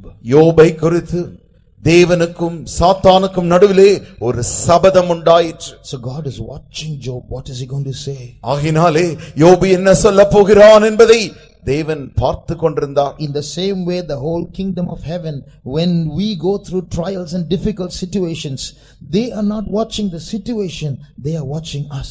அதே வண்ணமாக நாம் சோதனைகளினூடாய் பிரச்சனைகளினூடாய் போகும்பொழுது முழு பரலோகமும் நம்முடைய பிரச்சனைகளை சோதனைகளை அல்ல, நாம் என்ன செய்கிறோம் என்பதை நம்மையே அவைகள் பார்த்து கொண்டிருக்கின்றன. So the third point is focus on what God focuses. ஆகையினாலே மூன்றாவது கற்றுக்கொள்ள வேண்டிய காரியம், தேவன் என்ன காண்கிறாரோ அதையே நாமும் காண்போமாக. So that means God is focusing on us. That means when the problem comes, we should focus on ourselves. தேவன் நம்மை பார்த்து கொண்டிருக்கிறார். ஆகினாலே பிரச்சனைகள் வரும்பொழுது நாமும் நம்மை தானே காண வேண்டும். But we are looking at that person who's always irritating me, that situation, that dream, that this thing and that thing. We are looking only at the problem spots. But God says, look at yourself. நாம் பிரச்சனைகள் வரும்பொழுது அந்த பிரச்சனை அந்த நபராலே தான், அந்த சூழ்நிலையாலே தான், அந்த காரியத்தினாலே தான், இந்த காரியத்தினாலே தான் வருகிறது என்றெல்லாம் நாம் சொல்லி அதையே பார்த்து கொண்டிருக்கிறோம். ஆனால் தேவன் என்ன சொல்லுகிறார் என்றால், பிரச்சனைகள் வரும்பொழுது நாம் நம்மையே பார்க்க வேண்டும். So we should see how much murmuring comes out. எவ்வளவு முறுமுறுப்பு நம்மிடத்திலிருந்து வருகிறது என்பதை நாம் பார்க்க வேண்டும். How much of rebellion comes out. எவ்வளவு எதிர்ப்பு நம்மிடத்திலிருந்து வருகிறது என்பதை நாம் காண வேண்டும். How much of fear comes out. எவ்வளவு பயம் நம்மிடத்திலிருந்து வருகிறது என்பதை நாம் அறிய வேண்டும். How much of joy and singing and faith comes out. எவ்வளவு அதிகமான சந்தோஷம், பாட்டும் விசுவாசமும் நம்மிடத்திலிருந்து அந்த சூழ்நிலைகளில் வருகிறது என்பதை நாம் காண வேண்டும். God is watching that. We must watch that too. தேவன் அதை கண்டு கொண்டிருக்கிறார். அதையே நாமும் காண வேண்டும். So that's how we grow in the character of Christ. அப்படித்தான் கிறிஸ்துவின் சுபாவத்திலே நாம் வளர்கிறவர்களாய் இருக்கிறோம். Because God is not here like a doctor or a shopkeeper or to supply our needs. He is here to prepare us to inherit eternity. தேவன் இங்கே ஏதோ ஒரு மருத்துவ வைத்தியராகவோ அல்லது ஒரு கடைக்காரராகவோ நம்முடைய தேவைக்கெல்லாம் தேவைகளை கொடுத்து கொண்டிருக்கிறவராகவோ அல்ல, அவர் நம்மை நித்தியத்திற்கு ஆயத்தப்படுத்தும்படியாக இருக்கிறார். We are going to sit with him as his bride throughout eternity. நித்தியத்திலே நித்தியமாய் அவரோடு கூட நாம் மனவாட்டியாக ஆளுகை செய்ய போகிறோம். You can't sit like this as you are and I are. We can't sit next to him. We are not worthy for that. We are not prepared for that. We are not qualified for that. நீங்களும் நானும் இப்படி உட்கார்ந்திருக்கிறோமாய் அவர் அருகாமையில் போய் உட்கார்ந்திருக்கு நமக்கு தகுதியே இல்லை, அதற்கு எந்த அருகதையும் இல்லை. But so God wants to qualify us for that. தேவன் நம்மை தகுதிப்படுத்த விரும்புகிறார். So to understand that hidden wisdom of God, he is focusing on us. We should focus on ourselves and not on the problem. அந்த மறைக்கப்பட்டதான அந்த ஞானத்தை நாம் புரிந்து கொள்ளும்படியாக அவர் நம்மையே பார்த்து கொண்டிருக்கிறாரே, அந்த நேரத்தில் நாமும் நம்மையே காண வேண்டும். So we should understand what God is trying to do and what he is expecting of us. Make the needed confessions, the needed covenants, and sing the needed songs, the needed praises and the confessions of faith, and thereby please God, and that's when the problem is solved. பிரச்சனைகளின் மத்தியிலே தேவன் என்ன எதிர்பார்க்கிறார் என்பதை கண்டு தேவைப்பட்ட பாடல்களை அவருக்கு என்ன விருப்பமான பாடல்களையும் அவருக்கு விருப்பமான ஜெபங்களையும் அவருக்கு விருப்பமான ஸ்தோத்திரங்களையும் இவைகளையாவது எதிர்பார்க்கிறதான அறிக்கைகளையும் உடன்படிக்கைகளையும் நாம் செலுத்தி அவரை பிரியப்படுத்த வேண்டும். There is a story, an imaginary story, but a powerful story. ஒரு கட்டுக்கதை உண்டு, ஆனால் மிக சக்தி வாய்ந்த கதை. God told a man to go up a hill. தேவன் ஒரு மனிதனை மலையின் மேல் ஏறி போகச் சொன்னார். And there was a rock on top of that hill. அந்த மலையின் மேலே ஒரு பெரிய பாறாங்கல் இருந்தது. God told him to push. தேவன் அந்த மனுஷனை பார்த்து அந்த கல்லை தள்ளு என்று சொன்னார். He pushed. அவன் அதை தள்ளினான். It didn't move even 1 inch. ஒரு அடி கூட அந்த கல் ஒரு அங்குலம் கூட அந்த கல் நகரவில்லை. So he came back dejected. இப்பொழுது தோற்று போன விதமாய் அவர் திரும்பி வருகிறார். Again the next day says go to that mountain. மறுபடியுமாக தேவன் அந்த மனிதனை பார்த்து நிருபமாக நீ போய் அந்த கல்லை தள்ளு. He pushed. அவன் தள்ளினான். It didn't move 1 inch. இன்னும் ஒரு அங்குலம் கூட அது நகரவில்லை. He came back disappointed. இப்பொழுது சலித்து போய் திரும்பி வருகிறார். Like this every day for 1 year God told him go up the mountain and push. ஒரு வருட காலமாய் தேவன் இந்த மனிதனை பார்த்து நீ போய் அந்த மலையில அந்த கல்லை தள்ளு தள்ளு என்று சொல்லிக் கொண்டிருந்தார். Every day without asking questions he obeyed and went on pushing. கேள்வி கேட்காமல் தேவனுக்கு கீழ்ப்படிந்து ஒவ்வொரு நாளும் இந்த மனிதன் மேலே போய் அந்த கல்லை தள்ளி தள்ளி தள்ளி கொண்டே இருந்தார். After 1 year of pushing it didn't budge 1 inch. ஒரு வருடம் தள்ளியும் கூட அந்த கல்லானது ஒரு அங்குலம் கூட ஒரு அசைவு கூட இல்லை. So finally he got fed up with God. கடைசியில் தேவன் மேல் அவருக்கு சலிப்பு தட்டியது. What God, 1 year you asked me to go up that mountain and push. I've pushed it, that's moved even 1 inch. என்ன தேவனே, ஒரு வருட காலமாய் நீர் போய் என்னை தள்ளு தள்ளு தள்ளு என்று சொன்னீரே, நான் போய் தள்ளினேனே, ஒரு அங்குலம் கூட அது அசையவில்லையே. Then God spoke to him. அப்பொழுது தேவன் அவரோடு பேசினார். I asked you to push the rock. I didn't ask you to move the rock. நான் போய் நீ அந்த கல்லை தள்ளு என்று தான் உனக்கு சொன்னேனே தவிர அந்த கல்லை நீ நகற்றி வை என்று நான் சொல்லவில்லையே. Then he got more angry with God. இப்பொழுது தேவன் மேல் இன்னும் அவருக்கு கோபம் வந்து விட்டது. You ask me only to push and not to move, then why should I push? ஆண்டவரே, நீர் போய் கல்லை தள்ளு அதை நகற்றாதே என்று சொன்னால் நான் போய் எதற்கு தள்ள வேண்டும்? If moving is not the motive, why should I push? ஆண்டவரே, நகர்த்துவது என்பது உம்முடைய நோக்கமா இல்லாத பட்சத்தில் நான் போய் ஏன் அதை தள்ள வேண்டும்? Then God told him, அப்பொழுது தேவன் அவரிடத்தில் சொன்னார், look at your hands and your feet. இப்பொழுது உன் கரங்களையும் உன் கால்களையும் நீ பார். After 1 year of pushing and pushing, you've become a muscular man. ஒரு வருடமாய் நீ போய் கல்லை தள்ளி தள்ளி தள்ளி இப்பொழுது நல்ல தசையுள்ள மனிதனாய் நீ மாறிவிட்டாய். You've become a well-bodied, able-bodied man. நல்ல சரீரமாய் நல்ல ஒரு திறனுள்ளவனாக நீ மாறிவிட்டாய். So he was looking at the rock, God was looking at him. அவன் கல்லை பார்த்து கொண்டிருந்தான், தேவனோ அவனை பார்த்து கொண்டிருந்தார். That's what we do. அதுதான் நாமும் செய்கிறோம். We are looking only at the rock, at the situations. Nothing is changing. Do you realize something is going on inside you in that seemingly unending problem in your life? நாமோ அந்த கல்லையோ அந்த கல்லை போன்ற பிரச்சனைகளையோ இவைகளைத்தான் பார்த்து கொண்டிருக்கிறோம். இவைகளுக்கு ஒன்றுமே நடக்கிறதிலே முடிவு வருகிறதிலே என்று நினைக்கிறோம். ஆனால் God is focusing on you. Do you realize that some change is going on inside your life? உன்னுடைய வாழ்க்கையிலே ஏதோ மாறுதல்கள் உண்டாகிறது என்பதை நீ அதை அறியாமல் இருக்கிறாயா? There was a woman called Hannah in the Bible. வேதத்தில் அன்னாள் என்கிற ஒரு ஸ்திரியை குறித்து வாசிக்கிறோம். For many years she had no children. அநேக ஆண்டுகள் அவளுக்கு பிள்ளைகள் இல்லை. And this was her problem.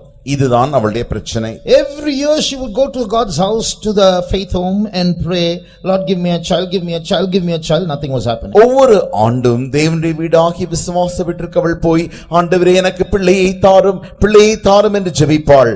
ஒன்றுமே நடக்கவில்லை. So I will finish with these 3 points first. இந்த 3 காரியங்களோடு நான் முடிக்க விரும்புகிறேன். So when you follow these instructions, நீங்கள் இந்த எச்சரிப்பை, இந்த கற்பனைகளை கவனமாய் கேட்டால், in understanding God's omniscience, தேவனுடைய சர்வ ஞானத்தை புரிந்து கொண்டும், in learning to keep quiet and listen to what God has to say, வாயை மூடிக்கொண்டு தேவன் என்ன சொல்லுகிறார் என்பதை கேட்கும் பொழுதும், in focusing on our character growth when we go through problems, நாம் பிரச்சனைகளோடாய் போகும் பொழுது நம்முடைய சுவாப வளர்ச்சியின் மேல் நாம் கண்ணோட்டம் வைப்பவர்களாய், when we do this, நாம் அப்படி செய்யும் பொழுது we will be able to go beyond the curtain, behind the curtain, understand the mind of God. நாம் திரைக்கப்பால் போய் அங்கே அந்த தேவனுடைய மனதை நம்மால் அறிந்து கொள்ள முடியும். Then our life in this world and our interaction with God will be very lively and very lovely. இந்த உலகத்தின் வாழ்க்கை அப்படி நாம் செய்யும் பொழுது இவ்வுலக வாழ்க்கையும் தேவனோடு கூட நாம் சம்பாஷிக்கிற சம்பாஷணையும் அவ்வளவு ஜீவனுள்ளதாயிருக்கும். And even in the things that we don't know about, we will learn. He who led me till now will continue to lead me faithfully.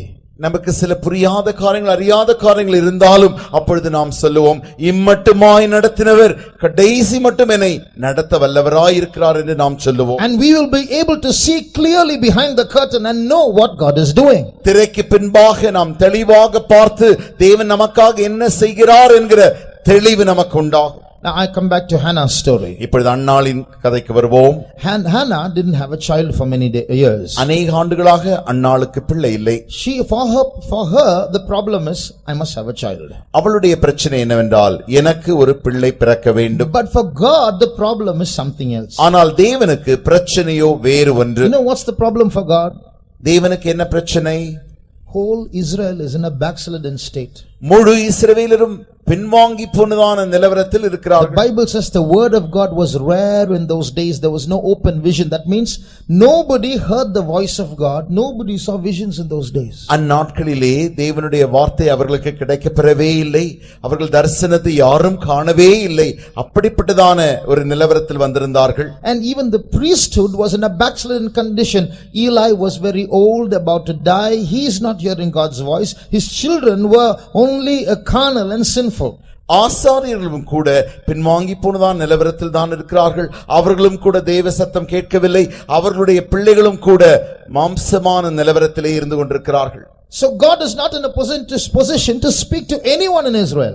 இஸ்ரவேலிலே யாரோடு கூட ஒருவராகிலும் கூட தேவனால் பேச அங்க முடியாமல் போயிற்று.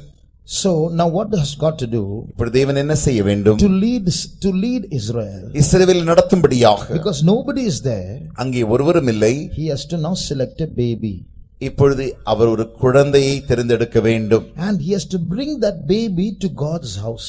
அந்த குழந்தையை அவர் தேவனுடைய ஆலயத்திற்கு கொண்டு வர வேண்டும். And he has to bring that baby in that house of God, learning the law of God. தேவனுடைய ஆலயத்திலேயே தேவனுடைய பிரமாணங்களை கற்றுக்கொண்டு வளர்கிற பிள்ளையாய் அதை அவர் வளர்க்க வேண்டும். And when that baby grows and becomes a man, this man now should lead Israel. அந்த குழந்தையானது புருஷனான பொழுது, மனிதனான பொழுது, அந்த மனிதன் இஸ்ரவேலரை நடத்த வேண்டும். But how to get a baby?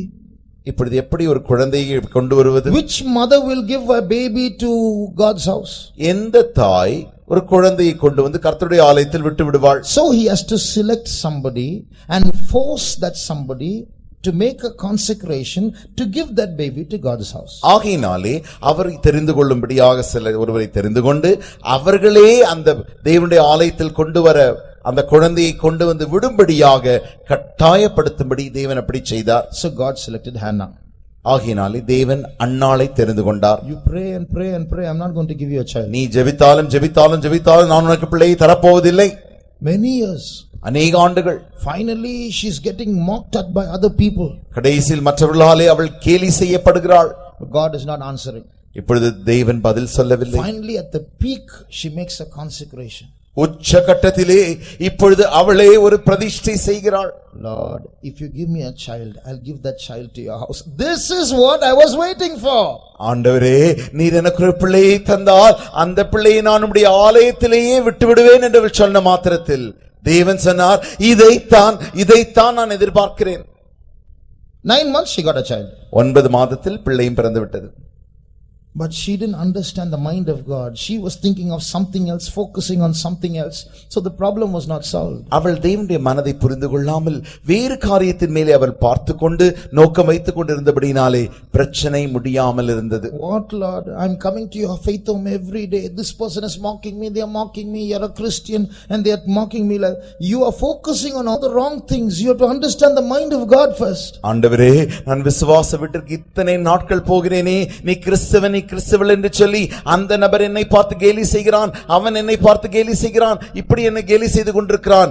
கிறிஸ்தவர்களாக நாம் இந்த பிரச்சனைகளை தான் பார்த்து கொண்டிருக்கிறோம். Try to understand God's mind. தேவனுடைய மனதை புரிந்து கொள்ள முயற்சியுங்கள். God will give you that wisdom to look behind the screen and understand what his purpose is about you.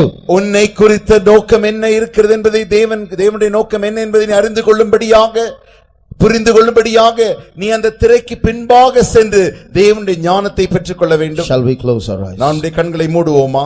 Yeah, you know your God is a good God. உங்களுடைய தேவன் நல்ல தேவன் என்று உனக்கு தெரியுமா? You know your God knows everything that's happening in your life. உன்னுடைய வாழ்க்கையில் நடக்கிற சகலமும் அவர் அறிந்திருக்கிறார் என்று உனக்கு தெரியுமா? Do you know that nothing happens in your life without his knowledge? அவருடைய அறிவில்லாமல் ஒன்றும் உன் வாழ்க்கையில் நடக்கிறதில்லை என்று நீ அறிவாயோ? Do you know how much hair is there on your head? உன்னுடைய தலையிலே உனக்கு எத்தனை முடி இருக்கிறது என்று உனக்கு தெரியுமா? You don't know. உனக்கே தெரியாது. The number is changing every day you comb your hair.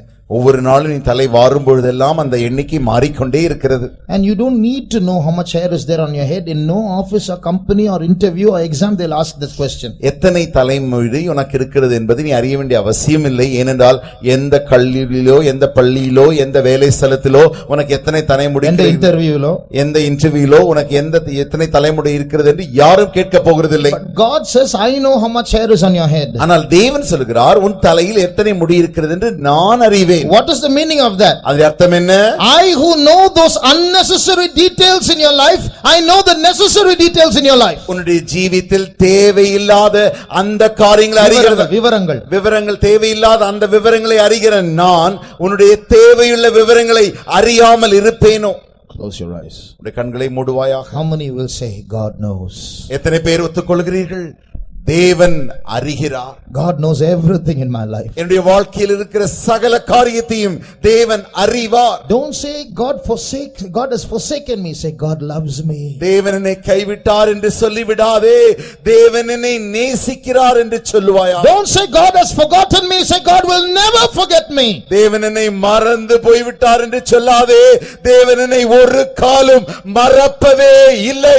Don't say God is far away. He is around you, he is in you, he is before you, he is behind you, he is within you, he is on top of you. தேவன் தூரத்தில் ஏதோ இருக்கிறார் என்று நீ சொல்லிவிடாதே.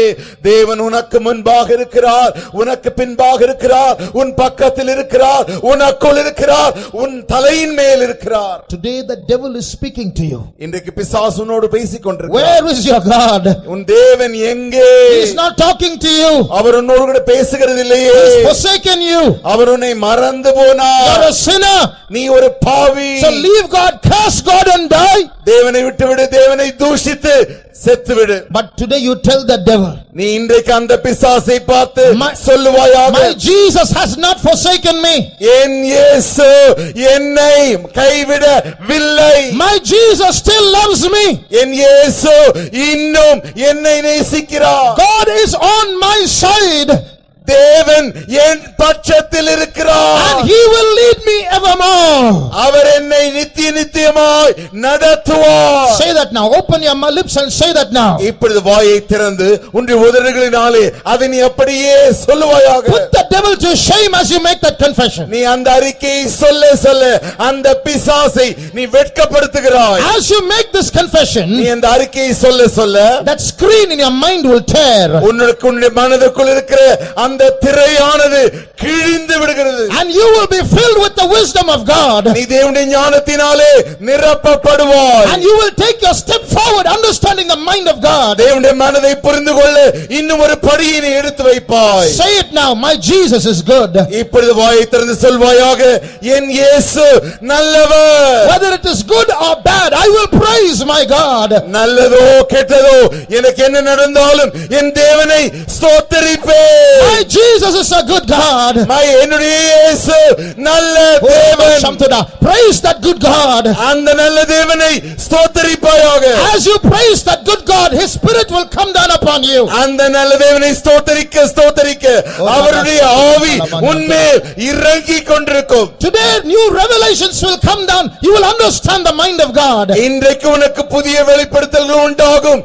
உன்னால் தேவனுடைய மனதை புரிந்து கொள்ள முடியும். Get thee hence Satan, my Jesus is a good Jesus. அப்பாலே போ சாத்தானே, என் இயேசு நல்ல இயேசு. He who has started a good work in me will perform it until the day of Jesus Christ. என்னில் தொடங்கின நல்ல வேலையை அவர் இயேசு கிறிஸ்து அந்நாள் வரைக்கும் அவர் அதை நடத்தி காக்க வல்லவராய் இருக்கிறார். We are all going to get together and sing a song. நாம் யாவரும் சேர்ந்து ஒரு பாடலை பாடப் போகிறோம். A song which we all know, which all Christians know. எல்லா கிறிஸ்து அறிந்த பாடல். And so as we sing, அதை நாம் பாட பாட oh, the Spirit of God is going to move in our midst. ஆவியானவர் நம்முடைய மத்தியில் அசைவாட போகிறார். That devil that was troubling your family is going to flee your house. உன்னுடைய குடும்பத்தை தாக்கிக் கொண்டிருந்த பிரச்சனையாக்கிக் கொண்டிருந்த பிசாசு உன்னுடைய வீட்டை விட்டு ஓட போகிறார். செவி கொடுக்காதே, தேவன் அவருடைய ஞானத்தை தந்து கொண்டிருக்கிறார். என் கர்த்தர் நல்லவர். பிசாசு சொல்லுவது பொய். என் ஆண்டவர் நல்லவர், எனக்கு ஜீவனை கொடுத்தவர், எனக்கு இரத்தத்தை சிலுவையில் நான் கேட்காமலேயே சிந்தினவர், என்னை தீமையின் பாதையில் நடத்துவாரோ? இந்த தீமையிலும் ஒரு நன்மை மறைந்திருக்கிறது. ஆகையால் எந்த காலத்திலும் எந்த நேரத்திலும் என் இயேசுவை நான் துதிப்பேன் என்று சொல்வோமாக.